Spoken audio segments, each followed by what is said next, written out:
प्रश्न बिकट आहे, प्रश्न गेली 60-70 वर्ष हा रखडलेला आहे।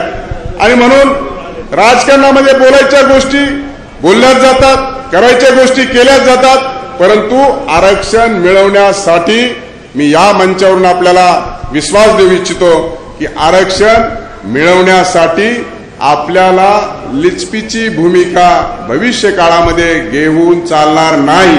आणि म्हणून आपला हा एकीची साथ, आपण सर्वजण एकत्र मिळून एकाच प्रश्नावरती एकत्र आलं पाहिजे।